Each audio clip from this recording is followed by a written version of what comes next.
जय श्री हरि विष्णु, जय श्री कृष्ण। भक्तों, किसी ने क्या खूब कहा है, बड़ा खूबसूरत रिश्ता है मेरा और मेरे प्रभु का। मैं ज्यादा मांगता नहीं और वो कम देते नहीं। भक्तों, आप सुन रहे हैं पवित्र पुरुषोत्तम मास में भगवत गीता का महात्म्य। भक्तों, पवित्र पुरुषोत्तम मास कहने का अर्थ है कि पुरुषोत्तम का महीना भगवान श्री हरि विष्णु को अत्यंत ही प्रिय है। भगवान विष्णु ने स्वयं कहा है कि जो इस पावन मास में मेरे नाम का स्मरण करते हैं, जो कोई भी मेरे प्राणों से भी अति प्रिय भगवत गीता का श्रवण करते हैं, वह अंत समय में मोक्ष को प्राप्त करते हैं, चाहे उसने कितने ही जन्मों तक पाप किए हो। भक्तों, भगवान विष्णु की इन्हीं बातों से प्रेरित होकर हम लोग अब तक भगवत गीता का 8 अध्याय सुन चुके हैं और आज हम आपके लिए लेकर आए हैं भगवत गीता का अध्याय 9, जिसमें हम ये जानेंगे कि वह कौन सा विद्या है जो मनुष्य को परम धाम तक ले जाती है। जब हम अलग अलग देवी देवताओं की पूजा करते हैं तो उससे क्या फायदा या नुकसान होता है? क्या एक पापी भी ईश्वर की भक्ति करके उसे प्राप्त कर सकता है?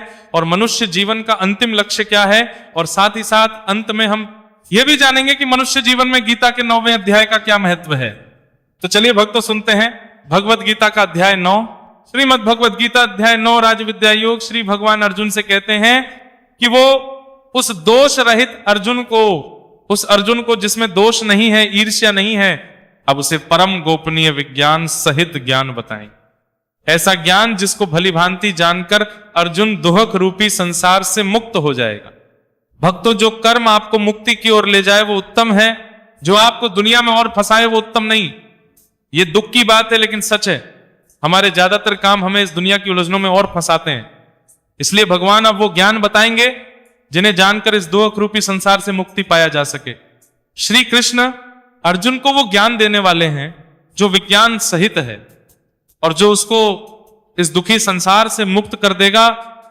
ये विज्ञान सहित ज्ञान, ये सभी विद्याओं राजा है, इससे बड़ी कोई विद्या नहीं है। भक्तों, ये विद्या सभी गोपनीयों से भी अति गोपनीय है। ये विद्या परम पवित्र, परम श्रेष्ठ है। ये विद्या अविनाशी परमात्मा का प्रत्यक्ष अनुभव कराने वाला है। श्री भगवान कहते हैं, हे अर्जुन, जिन मनुष्यों का धर्म में श्रद्धा नहीं है वो मनुष्य मुझे कभी प्राप्त नहीं होते हैं। वैसा मनुष्य जन्म मृत्यु रूपी मार्ग से संसार में आते जाते रहते हैं। भक्तों, मनुष्यों में धर्म के प्रति, कर्म के प्रति श्रद्धा नहीं है, वो कृष्ण को कभी प्राप्त नहीं होते हैं। बस इस जन्म मृत्यु रूपी संसार का चक्कर काटते रहते हैं।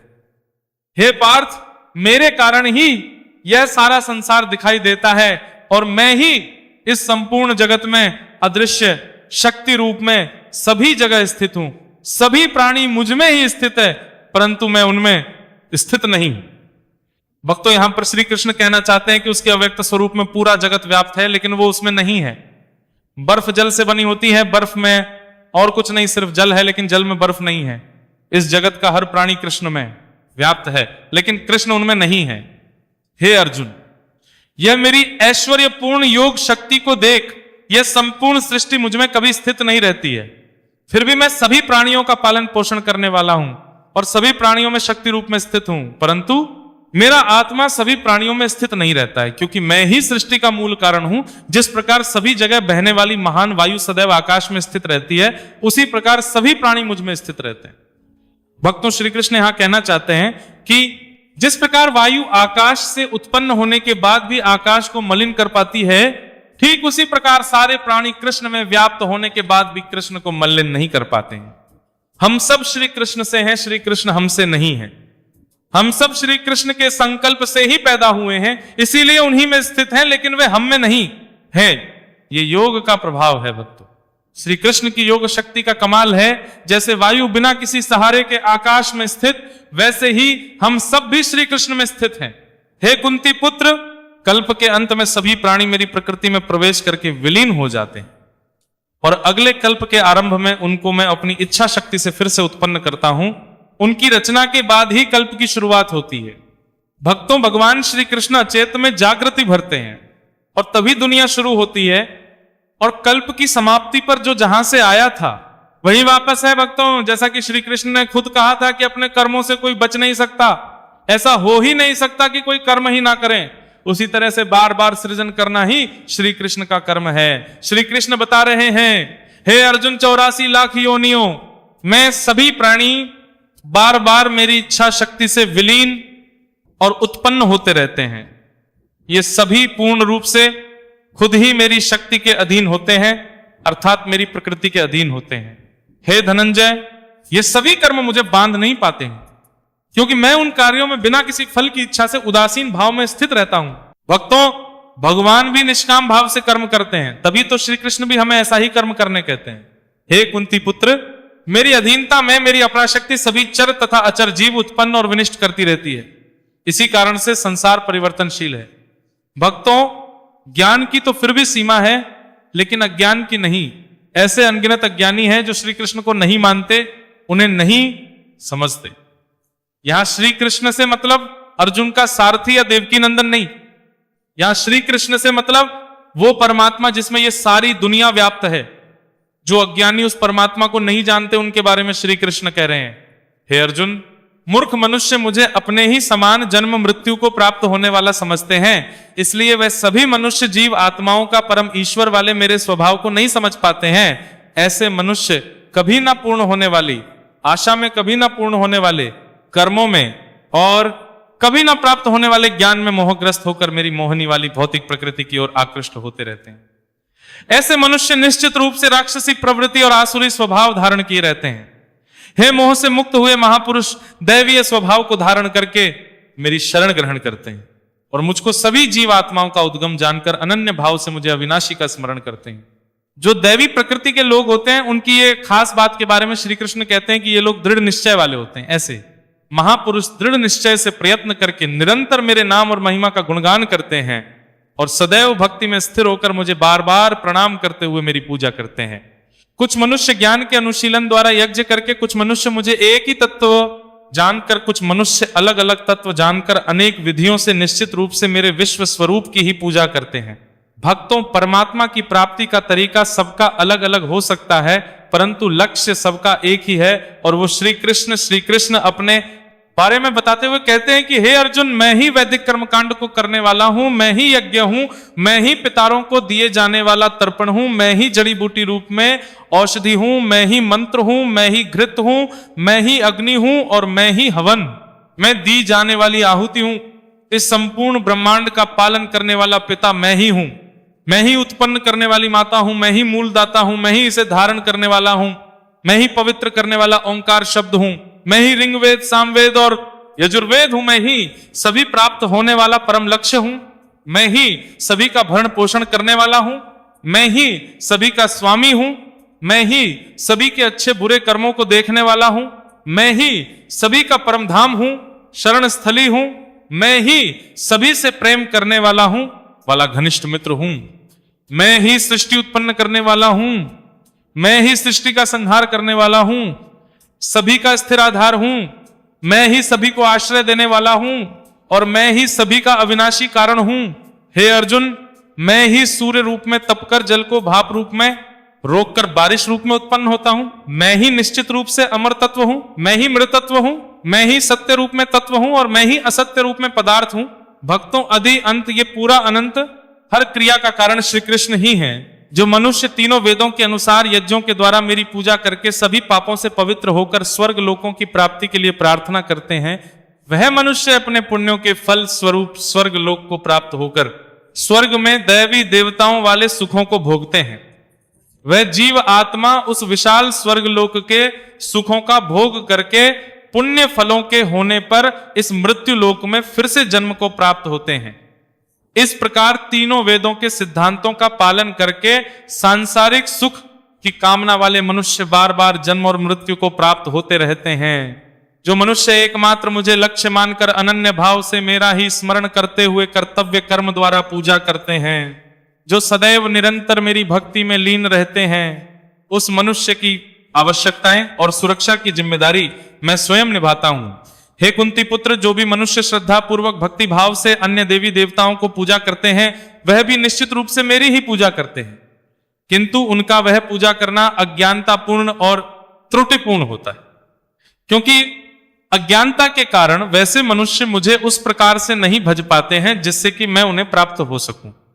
जो दूसरे देवताओं को भजते हैं, असल में वो भी श्री कृष्ण को ही भज रहे हैं, और इसकी वजह है कि संपूर्ण यज्ञों का भोक्ता और स्वामी श्री कृष्ण ही है। ऐसे लोगों की विधि सही नहीं है, क्योंकि ये लोग श्री कृष्ण के परमेश्वर तत्व को नहीं जानते। ऐसा करने की वजह से ही ये लोग पुनर्जन्म को प्राप्त होते हैं। जो मनुष्य देवताओं की पूजा करते हैं वह देवताओं को प्राप्त होते हैं। जो अपने पूर्वजों की पूजा करते हैं वह पूर्वजों प्राप्त होते हैं। जो भूतों की पूजा करते हैं वह उन भूतों के कुल को प्राप्त होते हैं। परंतु जो मनुष्य मेरी पूजा करते हैं वह मुझे ही प्राप्त होते हैं। श्री कृष्ण अर्जुन से कहते हैं कि हे अर्जुन, इसीलिए मेरे भक्तों का पुनर्जन्म नहीं होता। भक्तों, ये बहुत बड़ी बात है कि श्री कृष्ण को भजने वालों का पुनर्जन्म नहीं होता, यानी वो आवागमन के चक्कर से बच जाते हैं, उनका पतन नहीं होता, वो कभी गिरते नहीं, क्योंकि उन्हें से बचाने के लिए स्वयं श्री कृष्ण जो उपस्थित हैं। श्री कृष्ण कहते हैं कि जो कोई भक्त मेरे लिए प्रेम से पत्र, फूल, फल, जल आदि निष्काम भक्ति भाव से अर्पित करता है, उस शुद्ध निष्काम प्रेमी भक्त का निष्काम भक्ति भाव से अर्पित किया हुआ वह पत्र पुष्पादिमय सद्गुण से प्रकट होकर प्रेम पूर्वक खाता हूं। इसलिए हे कुंती पुत्र, तू जो भी कर्म करता है, जो भी खाता है, जो भी हवन करता है, जो भी दान देता है और जो भी तपस्या करता है, उस सभी को तू मुझे ही अर्पित कर। इस प्रकार से कर्म करते हुए हे अर्जुन, तू समस्त अच्छे और बुरे कर्मों के फलों के बंधन से मुक्त हो जाएगा और मन से सभी सांसारिक कर्मों को त्याग कर मन को परमात्मा में स्थिर करके अंत समय में तू मुझे ही प्राप्त होगा। मैं सभी प्राणी में समान रूप से स्थित हूं। सृष्टि में ना किसी से द्वेष रखता हूं और ना ही कोई मेरा प्रिय है। परंतु जो मनुष्य शुद्ध भक्ति भाव से मेरा स्मरण करता है तब वह मुझ में स्थित रहता है और मैं भी निश्चित रूप से उसमें ही स्थित रहता हूं। श्री कृष्ण कहते हैं कि यदि कोई अत्यंत दुराचारी मनुष्य भी अनन्य भाव से मेरा निरंतर स्मरण करता है तो वह निश्चित रूप से साधु ही समझने के योग्य है, क्योंकि उसने भली भांति निश्चय कर लिया है कि परमेश्वर भक्ति के समान अन्य कुछ भी नहीं है। वैसा मनुष्य संपूर्ण रूप से मेरी भक्ति में ही स्थित रहता है। हे अर्जुन, वह शीघ्र ही मन से शुद्ध होकर धर्म का आचरण करता हुआ चिरस्थायी परम शांति को प्राप्त होता है। इसीलिए हे अर्जुन, तू निश्चिंत होकर घोषित कर दे कि मेरा भक्त कभी नष्ट नहीं होता है। हे प्रथा पुत्र, स्त्री, वैश्य, शूद्र, भूत, पिशाच कोई भी हो, वह भी मेरी ग्रहण करके मेरे परम धाम को ही प्राप्त होते हैं। भक्तों, जो श्री कृष्ण की शरण में आ गया फिर उसकी जिम्मेदारी श्री कृष्ण अपने ऊपर ले लेते हैं। चाहे वो कोई भी हो, इंसान या भगवान, तो फिर पुण्य आत्मा, ब्राह्मणों, भक्तों और राजा क्षत्रियों का तो कहना ही क्या है। इसलिए हे अर्जुन, तुक क्षण में नष्ट होने वाले दुख से भरे हुए इस जीवन में निरंतर मेरा ही स्मरण कर। हे अर्जुन, तू मुझ में ही मन को स्थिर कर, मेरा ही भक्त बन, मेरी ही पूजा कर और मुझे ही प्रणाम कर। इस प्रकार अपने मन को मुझ परमात्मा में पूर्ण रूप से स्थिर करके मेरी शरण होकर तू निश्चित रूप से मुझे ही प्राप्त होगा।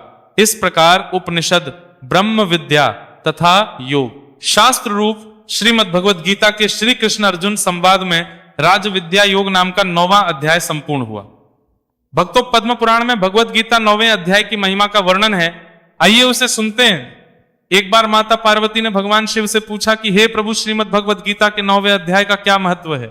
भगवान शिव बोले, हे पार्वती, श्रीमद् भगवत गीता के 9वें अध्याय की महिमा मैं तुम्हें सुनाता हूं, इसे तुम ध्यान से सुनो।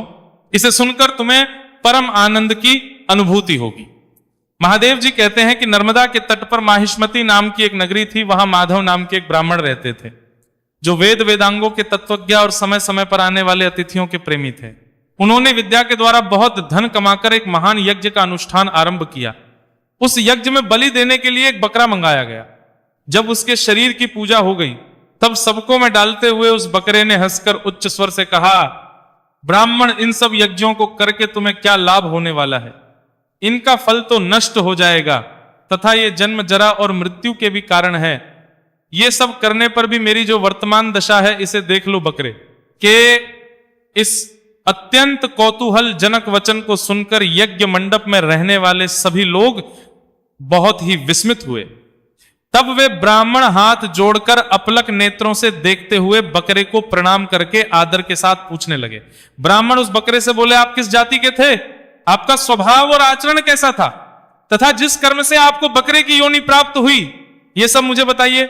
बकरा बोला, ब्राह्मण, मैं पूर्व जन्म में ब्राह्मणों के अत्यंत निर्मल कुल में उत्पन्न हुआ था। मैं समस्त यज्ञों का अनुष्ठान करने वाला और वेद विद्या में प्रवीण था। एक दिन मेरी स्त्री ने भगवती दुर्गा की भक्ति से विनम्र होकर अपने बालक के रोग की शांति के लिए बलि देने के निमित्त मुझसे एक बकरा मांगा। तत्पश्चात जब चंडिका के मंदिर में वह बकरा मारा जाने लगा, उस समय उसकी माता ने मुझे श्राप दिया, ओ ब्राह्मणों में नीच पापी, तू मेरे बच्चे का वध करना चाहता है, इसलिए तू भी बकरे की योनि में जन्म लेगा। हे ब्राह्मण, कालवश मृत्यु को प्राप्त होकर मैं बकरा हुआ। यद्यपि मैं पशु योनि में पड़ा हूं, तो भी मुझे अपने पूर्व जन्मों का स्मरण बना हुआ है। ब्राह्मण, यदि आपको सुनने की उत्कंठा हो तो मैं एक और भी आश्चर्य की बात बताता हूं। कुरुक्षेत्र नामक एक नगर है जो मोक्ष प्रदान करने वाला है। वहां चंद्र शर्मा नामक एक सूर्यवंशी राजा राज्य करते थे। एक जब सूर्य ग्रहण लगा था, राजा ने बड़ी श्रद्धा के साथ काल पुरुष का दान करने की तैयारी की। उन्होंने वेद वेदांगों के पारगामी एक विद्वान ब्राह्मण को बुलवाया और पुरोहित के साथ वे तीर्थ के पावन जल से स्नान करने को चले और 2 वस्त्र धारण किए। फिर पवित्र और प्रसन्न चित्त होकर उन्होंने श्वेत चंदन लगाया और बगल में खड़े हुए पुरोहित का हाथ पकड़कर तत्कालोचित वर्षों से घिरे हुए अपने स्थान पर लौट आए। आने पर राजा ने यथोचित विधि से भक्ति पूर्वक ब्राह्मण को काल पुरुष का दान किया। तब काल पुरुष का हृदय चीरकर उसमें से एक पापात्मा चांडाल प्रकट हुआ। फिर थोड़ी देर के बाद निंदा भी चांडाली का रूप धारण करके काल पुरुष के शरीर से निकली और ब्राह्मण के पास आ गई। इस प्रकार चांडालों की वे जोड़ी आंखें लाल की निकली और ब्राह्मण के शरीर में हठपूर्वक प्रवेश करने लगी।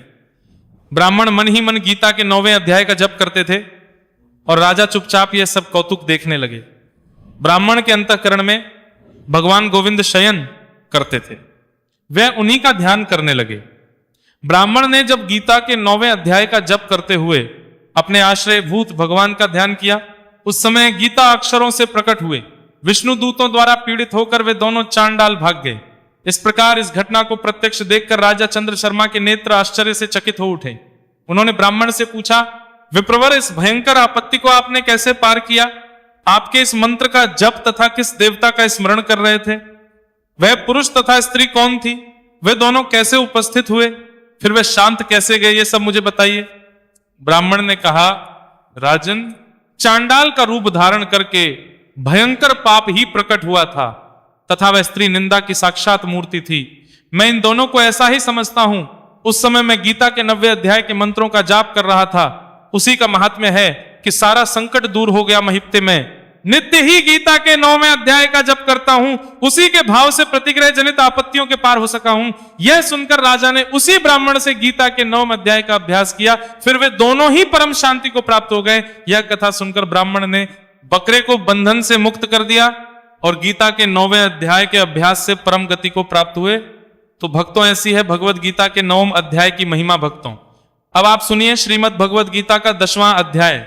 भक्तों, जिसमें हम ये जानेंगे कि क्या भगवान का कोई रूप होता है, भगवान कहां कहां किस किस रूप में रहते हैं, क्या मनुष्य के लिए भगवान को पूरा जान पाना संभव ही है, और साथ ही साथ अंत में हम ये भी जानेंगे कि मनुष्य जीवन में गीता के 10वें अध्याय का क्या महत्व है। तो चलिए भक्तों, सुनते हैं भगवत गीता अध्याय 10। श्रीमद् भगवत गीता अध्याय 10, विभूति योग, भगवान के ऐश्वर्य का वर्णन। श्री भगवान कहते हैं, हे महाबाहु अर्जुन, तू मेरे परम रहस्य और परम प्रभावशाली वचनों को फिर से सुन, क्योंकि मैं तुझे अत्यंत प्रिय मानता हूं। इसीलिए तेरे हित के लिए कह रहा हूं भक्तों। भगवान श्री कृष्ण अपने परम रहस्य एवं परम प्रभावशाली वचनों को फिर से क्यों कह रहे हैं? भक्तों, परीक्षा से पहले अभ्यास के समय हर बात एक बार में समझ आ जाए, यह जरूरी नहीं। बार बार एक ही बात को सुनकर उसे समझना पड़ता है। और फिर ये तो श्री कृष्ण के वचन हैं, जिनसे बड़ा ज्ञान कोई है ही नहीं, तो इन बातों को तो दोबारा सुनना ही पड़ेगा। जब आप श्री कृष्ण की शरण में आ जाते हैं तो फिर आप उनकी जिम्मेदारी हो जाते हैं। जब तक अर्जुन को समझ नहीं आया तब तक प्रभु ज्ञान देते रहेंगे।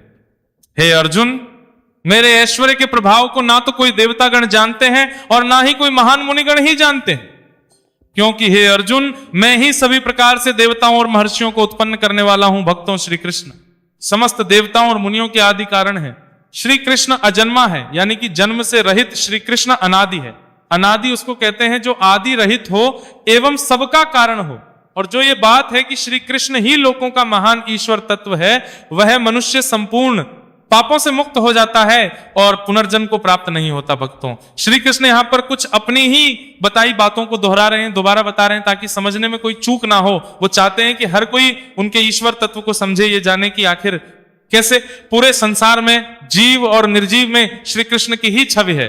हे अर्जुन, संशय को मिटाने वाली बुद्धि, मोह से मुक्ति दिलाने वाला ज्ञान, क्षमा का भाव, सत्य का आचरण, इंद्रियों का नियंत्रण, मन की स्थिरता, सुख दुख की अनुभूति, जन्म मृत्यु का कारण भय, अभय की चिंता, अहिंसा का भाव, समानता का भाव, संतुष्ट होने का स्वभाव, तपस्या की शक्ति, दानशीलता का भाव और यश अपयश की प्राप्ति में जो भी कारण होते हैं, ये सभी मनुष्यों के अनेकों प्रकार के भाव मुझसे ही उत्पन्न होते हैं। भक्तों, हमारे हर भाव का कारण श्री कृष्ण ही हैं। श्री भगवान कहते हैं सातों महान ऋषि, और उन सातों महान नशियों से भी पहले उत्पन्न होने वाले चारों संकादि कुमारों तथा स्वयं भूमनु आदि, यह सभी मेरे मन की इच्छा शक्ति से उत्पन्न हुए हैं। संसार के सभी लोगों के समस्त जीव इन्हीं की ही संतानें हैं। जो मनुष्य मेरी इस विशेष ऐश्वर्यपूर्ण योग शक्ति को तत्व सहित बनता है, वह स्थिर मन से मेरी भक्ति में स्थित हो जाता है। इसमें किसी भी प्रकार का संदेह नहीं है। भगवान श्री कृष्ण कहते हैं मैं ही संपूर्ण जगत की उत्पत्ति का कारण हूं और मुझसे ही संपूर्ण जगत की क्रियाशीलता है। इस प्रकार मुझे तत्व से जानकर और मानकर विद्वान मनुष्य अत्यंत भक्ति भाव से मेरा ही निरंतर स्मरण करते हैं। जिन मनुष्यों के चित्त मुझ में स्थिर रहते हैं और जिन्होंने जीवन मुझको ही समर्पित कर दिया है, वह भक्तजन आपस में एक दूसरे को मेरा अनुभव कराते हैं। वह आपस में मेरा ही गुणगान करते हैं। वह भक्तगण आपस में मेरा ही गुणगान करते हुए निरंतर संतुष्ट रहकर मुझ में ही आनंद की प्राप्ति करते हैं।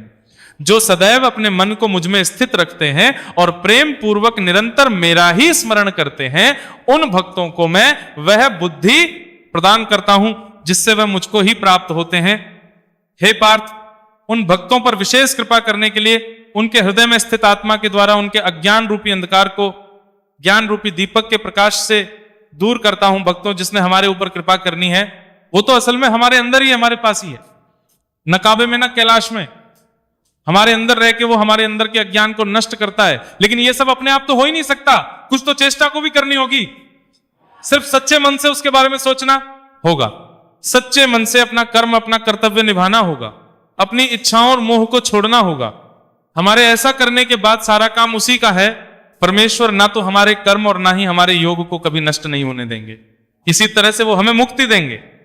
भक्तों, अर्जुन ने युद्ध छोड़ दिया था, युद्ध के बीच बीच बैठ उसने लड़ने से मना कर दिया था, इसलिए कृष्ण ने उसे ज्ञान देना शुरू किया था। ऐसा लगता है कि शायद अब उसे श्री कृष्ण का ज्ञान और उनका स्वरूप समझ में आ रहा है। अर्जुन कहते हैं हे कृष्ण, आप परमेश्वर हैं, आप पर ब्रह्म हैं, आप परम आश्रयदाता है, आप परम शुद्ध चेतना है, आप शाश्वत पुरुष है, आप दिव्य है, आप अजन्मा है, आप समस्त देवताओं के भी आदि देव और आप ही सर्वत्र व्याप्त है। जो अब आप स्वयं मुझे बता रहे हैं, ये तो सभी ऋषिगण, असित देवल ऋषि, महर्षि व्यास तथा देवर्षि नारद भी कहते हैं। हे केशव, जो ये सब कुछ आप मुझे बता रहे हैं उसे मैं पूर्ण सत्य रूप से स्वीकार करता हूं। हे प्रभु, आपके स्वरूप को ना तो देवतागण और ना ही असुरगण जान सकते हैं। हे पुरुषोत्तम, हे संपूर्ण ब्रह्मांड के स्वामी, हे समस्त देवताओं के देव, हे समस्त को उत्पन्न करने वाले, हे सभी प्राणियों के ईश्वर, एकमात्र आप ही अपने आप को जानते हैं, या फिर वही आपको जान पाता है जिसकी अंतर आत्मा में प्रकट होकर आप अपना ज्ञान कराते हैं। भक्तों, ज्ञान का मार्ग आसान नहीं है। जो जानना चाहता है वो कभी रुकता नहीं है, उसे और जानना होता है। ऐसा ही अर्जुन के साथ भी हो रहा था। कृष्ण के स्वरूप का ज्ञान अभी अर्जुन के लिए बाकी था। उसका संशय खत्म होना शुरू हुआ था, लेकिन पूरी तरह से खत्म नहीं हुआ। इसीलिए वो श्री कृष्ण से कहते हैं, हे कृष्ण, कृपा करके आप अपने उन अलौकिक ऐश्वर्यपूर्ण स्वरूपों को विस्तार से कहिए, जिसे कहने में केवल आप ही समर्थ हैं, जिन ऐश्वर्यों द्वारा आप इन सभी लोकों में व्याप्त होकर स्थित है। अर्जुन अपने सवालों को आगे बढ़ाते हुए पूछ रहा है, हे योगेश्वर, मैं किस प्रकार आपका निरंतर चिंतन करके आपको जान सकता हूं और मैं ईश्वरीय स्वरूप का किन किन भावों से स्मरण करूं। अर्जुन की इस जिज्ञासा से हमें यह सीखना चाहिए भक्तों कि जब तक कि ज्ञान पूरा ना मिल जाए हमें रुकना नहीं चाहिए। अर्जुन श्री कृष्ण की योग शक्ति और विभूति के बारे में विस्तार पूर्वक जानना चाहता है। श्री कृष्ण के वचन सुनकर अर्जुन के विषाद से भरे मन को आराम मिल रहा था। वो उनकी बातें और सुनना चाहता था, उसको अभी भी प्राप्त नहीं हुई थी, बल्कि उसकी जिज्ञासा और भी बढ़ गई थी। इसीलिए अर्जुन कह रहे हैं, हे जनार्दन, अपनी योग शक्ति और अपने ऐश्वर्यपूर्ण रूपों को भी विस्तार से कहिए, क्योंकि आपके अमृत स्वरूप वचनों को सुनते हुए भी मेरी तृप्ति नहीं हो रही है। श्री भगवान ने कहा, हे कुरुश्रेष्ठ, अब मैं तेरे लिए अपने मुख्य अलौकिक ऐश्वर्यपूर्ण रूपों को कहूंगा, क्योंकि मेरे की तो कोई सीमा ही नहीं है। भक्तों, श्री कृष्ण की क्या सीमा है? वो कहां तक जाते हैं? वो हम लोगों के लिए या अर्जुन के लिए? ये जानना संभव है क्या? नहीं, ये संभव नहीं है भक्तों। जो अनादि और अनंत है, यानी कि जिसका कोई आरंभ ही नहीं, जिसका कोई अंत नहीं, उसके विस्तार को कोई कैसे समझ सकता है? हाँ, लेकिन जरूरी है श्री कृष्ण के स्वरूप को समझना, और वही बात स्वयं श्री कृष्ण समझा रहे हैं। श्री कृष्ण कहते हैं, हे अर्जुन, मैं समस्त प्राणियों के हृदय में स्थित आत्मा हूं। मैं ही सभी प्राणियों की उत्पत्ति का, मैं ही सभी प्राणियों के जीवन का, और मैं ही सभी प्राणियों की मृत्यु का कारण हूं। अदिति ऋषि कश्यप की पत्नी थी, उनके 12 पुत्र थे, जिन्हें देवता भी कहा जाता है।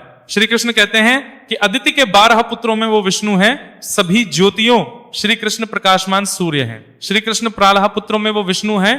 कृष्ण सभी मर्तों में मरीच नामक वायु हैं, और सभी नक्षत्रों में श्री कृष्ण चंद्रमा है। भगवान श्री कृष्ण कहते हैं, मैं सभी वेदों में सामवेद हूं, मैं सभी देवताओं में स्वर्ग का राजा इंद्र हूं, सभी 5 इंद्रियों में मन हूं, और सभी प्राणियों में चेतना स्वरूप जीवन शक्ति हूं। भक्तों, जब हमारे प्राण निकल जाते हैं, हमारी चेतन चली जाती है, तो समझिए कि हम में से श्री कृष्ण निकल गए। श्री कृष्ण कहते हैं, मैं सभी रुद्रों में शिव हूं, मैं यक्षों तथा राक्षसों में धन का स्वामी कुबेर हूं, मैं सभी वसुओं में अग्नि हूं, और मैं ही सभी शिखरों में मेरु हूं। हे पार्थ, सभी पुरोहितों में मुख्य बृहस्पति मुझे ही समझ, मैं सभी सेना नायकों में कार्तिकेय हूं, और मैं ही सभी जलाशयों में समुद्र हूं, मैं सभी 7 महर्षियों में भृगु हूं, मैं सभी वाणी में एक अक्षर अर्थात ओंकार में ही हूं, मैं सभी प्रकार के यज्ञों में जप यज्ञ हूं, और मैं ही सभी स्थिर रहने वालों में हिमालय पर्वत हूं, मैं सभी वृक्षों में पीपल हूं, मैं सभी देववर्षियों में नारद हूं, मैं सभी गंधर्वों में चित्ररथ हूं, और मैं ही सभी सिद्ध पुरुषों में कपिल मुनि हूं। समस्त घोड़ों में समुद्र मंथन से अमृत के साथ उत्पन्न उच्चैश्रव घोड़ा मुझे ही समझ, मैं सभी हाथ में ऐरावत हूं, और मैं ही सभी मनुष्यों में राजा हूं। भक्तों, हर एक अवस्था या वस्तु में जो सबसे श्रेष्ठ है वही कृष्ण है।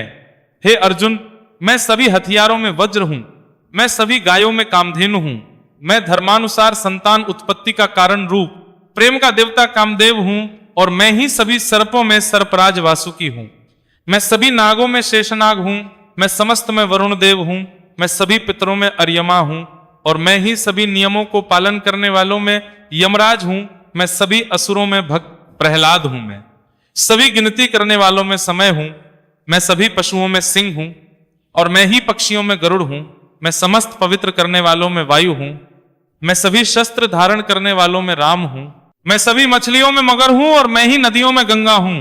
हे अर्जुन, मैं ही समस्त सृष्टियों का आदि मध्य और अंत हूं, मैं सभी विद्याओं में ब्रह्म विद्या हूं, और मैं ही सभी तर्क करने वालों में निर्णायक सत्य हूं, मैं सभी अक्षरों में ओंकार हूं, मैं ही सभी समासों में द्वंद्व हूं, मैं कभी ना समाप्त होने वाला समय हूं, और मैं ही सभी को धारण करने वाला विराट स्वरूप हूं, मैं सभी को नष्ट करने वाली मृत्यु हूं, मैं ही भविष्य में सभी को उत्पन्न करने वाली सृष्टि हूं। स्त्रियों वाले गुणों में कीर्ति, सौंदर्य, वाणी की मधुरता, स्मरण शक्ति, बुद्धि, धारणा और क्षमा भी मैं ही हूं। मैं सामवेद की गाने वाली श्रुतियों में बृहत्साम हूं, मैं छंदों में गायत्री छंद हूं, मैं महीनों में शीर्ष मार्ग, और मैं ही तुओं में वसंत हूं, मैं करने वालों का जुआ हूं, मैं तेजस्वियों का तेज हूं, मैं जीतने वालों की विजय हूं, मैं व्यवसायियों का निश्चय हूं, और मैं ही सत्य बोलने वालों का सत्य हूं, मैं विष्णुवंशियों में वासुदेव हूं, मैं ही पांडवों में अर्जुन हूं, मैं मुनियों में वेद व्यास हूं, और मैं ही कवियों में शुक्राचार्य हूं, मैं दमन करने वालों का दंड हूं, मैं विजय की कामना करने वालों की नीति हूं, मैं रहस्य वालों का मौन हूं, और मैं ही ज्ञानियों का ज्ञान हूं। हे अर्जुन, वह बीज भी मैं ही हूं जिनके कारण सभी प्राणियों की उत्पत्ति होती है, क्योंकि संसार में कोई भी ऐसा चर या अचर प्राणी नहीं है जो मेरे बिना अलग रह सके। हे परंतप अर्जुन, मेरी लौकिक और अलौकिक ऐश्वर्यपूर्ण स्वरूपों का अंत नहीं है।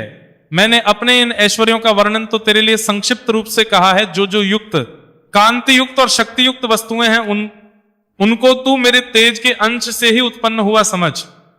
किंतु हे अर्जुन, तुझे इस प्रकार सारे ज्ञान को विस्तार से जानने की आवश्यकता ही क्या है? मैं तो अपने एक अंश मात्र से इस संपूर्ण ब्रह्मांड को धारण करके सर्वत्र स्थित रहता हूं। इस प्रकार उपनिषद, ब्रह्म विद्या तथा योग शास्त्र रूप श्रीमद् भगवत गीता के श्री कृष्ण अर्जुन संवाद में विभूति योग न का 10वां अध्याय संपूर्ण हुआ।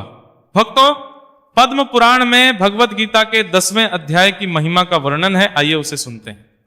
एक बार माता पार्वती ने भगवान शिव से पूछा कि हे प्रभु, श्रीमद् भगवत गीता के 10वें अध्याय का क्या महत्व है? भगवान शिव बोले, हे पार्वती, अब तुम 10वें अध्याय के महात्म्य की परम पावन कथा सुनो, जो स्वर्ग रूपी में जाने के लिए सुंदर सोपान और प्रभाव की चरम सीमा है। भगवान शिव कथा शुरू करते हुए कहते हैं कि काशीपुरी में धीर बुद्धि नाम से विख्यात एक ब्राह्मण था, जो मुझ में प्रिय नंदी के समान भक्ति रखता था।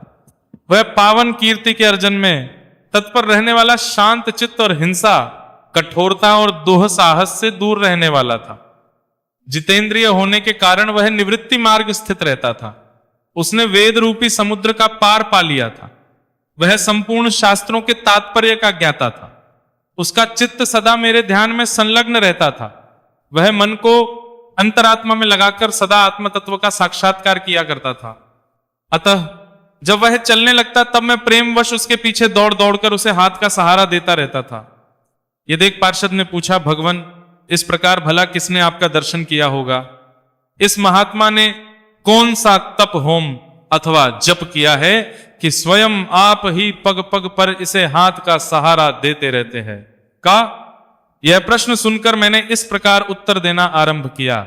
एक समय की बात है, कैलाश पर्वत के पार्श्व भाग में के भीतर चंद्रमा की किरणों से धुली हुई भूमि में एक वेदी का आश्रय लेकर मैं बैठा हुआ था। मेरे बैठने के क्षण भर बाद ही सहसा बड़े जोर की आंधी उठी। वहां के वृक्षों की शाखाएं नीचे ऊपर होकर आपस में टकराने लगी। कितनी ही टहनियां टूट टूट कर बिखर गई। पर्वत की अविचल छाया भी हिलने लगी। इसके भी बाद वहां महान भयंकर शब्द हुआ, जिससे पर्वत की कंधराएं प्रतिध्वनित हो उठी। तदनंतर आकाश से कोई विशाल पक्षी उतरा, जिसकी क्रांति काले मेघ के समान थी। वो कजल की राशि, अंधकार के समूह अथवा पंख कटे हुए काले पर्वत सा जान पड़ता था। पैरों से पृथ्वी का सहारा लेकर उस पक्षी ने मुझे प्रणाम किया और एक सुंदर नवीन कमल मेरे चरणों में रखकर स्पष्ट वाणी में स्तुति करनी आरंभ की। पक्षी बोला, हे देव, आपकी जय हो। आप चित्तानंदमयी सुधा के सागर तथा जगत के पालक हैं। सदा भावना से युक्त और अनाशक्ति की लहरों से उल्लसित है। आपके वैभव का कहीं अंत नहीं है। आपकी जय हो। अद्वैत वासना से परिपूर्ण बुद्धि के द्वारा आप त्रिविध मल्लों से रहित हैं। आप जितेंद्रिय भक्तों को अधीन, अविद्यामय, उपाधि से रहित, नित्य मुक्त, निराकार, निरामय, असीम, अहंकार शून्य, आवरण रहित और निर्गुण हैं। आपके भयंकर ललाट रूपी महासर्प की विषज ज्वाला से आपने कामदेव भस्म किया। आपकी जय हो। आप प्रत्यक्ष आदि प्रमाणों से दूर होते हुए भी प्रमाण्य स्वरूप हैं। आपको बार बार नमस्कार है। चैतन्य के स्वामी तथा त्रिभुवन रूपधारी, आपको प्रणाम है। मैं श्रेष्ठ योगियों द्वारा चुंबित आपके उन चरण कमलों की वंदना करता हूं, जो अपार भाव पाप के समुद्र से पार उतरने में अद्भुत शक्तिशाली है। महादेव, साक्षात भी आपकी स्तुति करने की दृष्टिता नहीं कर सकते। सहस्त्र मुखों वाले नागराज शेष में भी इतना चातुर्य नहीं है कि वे आपके गुणों का वर्णन कर सकें। फिर मेरे जैसे छोटी बुद्धि वाले पक्षी की तो विषाद ही क्या है। उस पक्षी के द्वारा किए हुए इस स्तोत्र को सुनकर मैंने उससे पूछा, विहंगम, तुम कौन हो और कहां से आए? तुम्हारी आकृति तो हंस जैसी है, मगर रंग कोय का मिला है। तुम जिस प्रयोजन लेकर यहां आए हो उसे बताओ। पक्षी बोला, देवेश, मुझे ब्रह्मा जी का हंस जानिए। धुर्जटे, जिस कर्म से मेरे शरीर में इस समय काली मां आ गई है उसे सुनिए। प्रभु, यद्यपि आप सर्वज्ञ है, अतः आपसे कोई भी बात छिपी नहीं है, तथापि यदि आप पूछते हैं तो बतलाता हूं। सौराष्ट्र नगर के पास एक सुंदर सरोवर है, जिसमें कमल लहलहाते रहते हैं। उसी में चंद्रमा के टुकड़े जैसे श्वेत मृणालों के ग्रास लेकर मैं तीव्र गति से आकाश में उड़ रहा था। उड़ते उड़ते सहसा वहां से पृथ्वी पर गिर पड़ा। जब होश में आया और अपने गिरने का कोई कारण ना देख सका, तो मन ही मन सोचने लगा कि ये मुझ पर क्या आ पड़ा, आज मेरा पतन कैसे हो गया। पक्के हुए कपूर के समान मेरे श्वेत शरीर में यह कालिमा कैसे आ गई। इस प्रकार विस्मित होकर मैं अभी विचार ही कर रहा था कि उस पोखरे कमलों में से मुझे ऐसी वाणी सुनाई दी, हंस उठो, मैं तुम्हारे गिरने और काले होने का कारण बताती हूं। तब मैं उठकर सरोवर के बीच गया और वहां 5 कमलों से युक्त एक सुंदर कमलिनी को देखा। उसको प्रणाम करके मैंने प्रदक्षिणा की और अपने पतन का कारण पूछा। कमलिनी बोली, कलहंस, तुम आकाश मार्ग से मुझे लांघ कर गए हो, उसी पातक के परिणामवश तुम्हें पृथ्वी पर गिरना पड़ा है तथा उसी कारण तुम्हारे शरीर में कालिमा दिखाई देती है। तुम्हें गिरा देख मेरे हृदय में दया भर आई और जब मैं इस मध्यम कमल के द्वारा बोलने लगी हूं, उस समय मेरे मुख से निकली हुई सुगंध को सूंघ कर 60,000 भंवरे स्वर्ग लोक को प्राप्त हो गए हैं।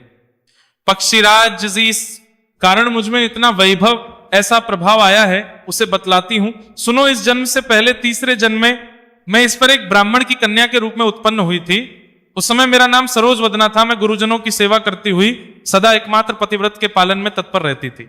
एक दिन की बात है, मैं 1 महीना को पढ़ा रही थी। इससे पति सेवा में कुछ विलंब हो गया।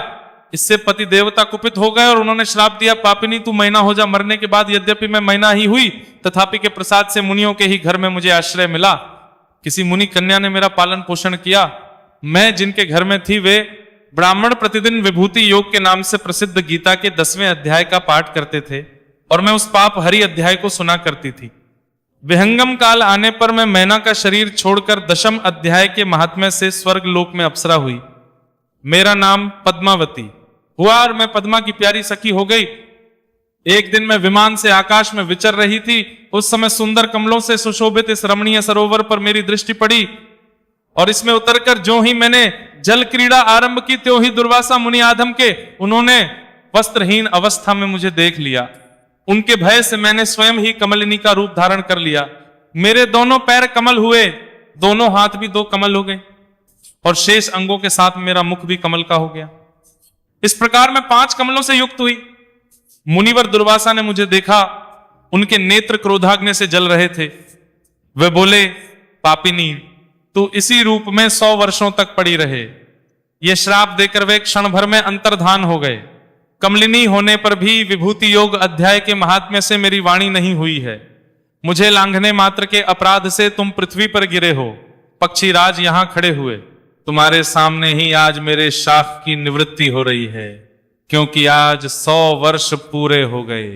मेरे द्वारा गाए जाते हुए उस उत्तम अध्याय को तुम भी सुन लो। उसके श्रवण मात्र से तुम भी आज मुक्त हो जाओगे। यह कहकर पद्मिनी ने स्पष्ट तथा सुंदर वाणी में 10वें अध्याय का पाठ किया और वह मुक्त हो गई। उसे सुनने के उसी के दिए हुए इस कमल को लाकर मैंने आपको अर्पण किया है। इतनी कथा सुनाकर उस पक्षी ने अपना शरीर त्याग दिया। यह एक अद्भुत सी घटना हुई। वही पक्षी अब 10वें अध्याय के प्रभाव से ब्राह्मण कुल में उत्पन्न हुआ है। जन्म से ही अभ्यास होने के कारण शैशव अवस्था से ही इसके मुख से सदा गीता के 10वें अध्याय का उच्चारण हुआ करता है। 10वें अध्याय के अर्थ चिंतन का यह परिणाम हुआ है कि यह सब भूतों में स्थित शंख चक्रधारी भगवान विष्णु का सदा ही दर्शन करता रहता है। इसकी स्नेहपूर्ण दृष्टि जब कभी किसी देहधारी के शरीर पर पड़ जाती है, तब वह चाहे शराबी और ब्रह्म हत्यारा ही क्यों ना हो, मुक्त हो जाता है। तथा पूर्व जन्म में अभ्यास किए हुए 10वें अध्याय के महात्म्य से इसको दुर्लभ तत्व ज्ञान प्राप्त हुआ तथा जीवन मुक्ति भी पाली है। अतः जब यह रास्ता चलने लगता है तो मैं इसे हाथ का सहारा दिए रहता हूं।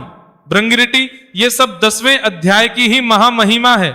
हे पार्वती, इस प्रकार मैंने भृंगिरिटी के सामने जो पाप नाशक कथा कही थी, वही तुमसे भी कही। नर हो या नारी अथवा कोई भी क्यों ना हो, इस 10वें अध्याय के श्रवण मात्र से उसे सबके पालन का फल प्राप्त होता है। भक्तों, अगर आपको हमारा यह वीडियो पसंद आया तो कमेंट में जय श्री राधे कृष्ण लिखें और ऐसे ही प्रेरणादायक वीडियो देखने के लिए हमारे चैनल को सब्सक्राइब कर लें। जय श्री राधे कृष्ण।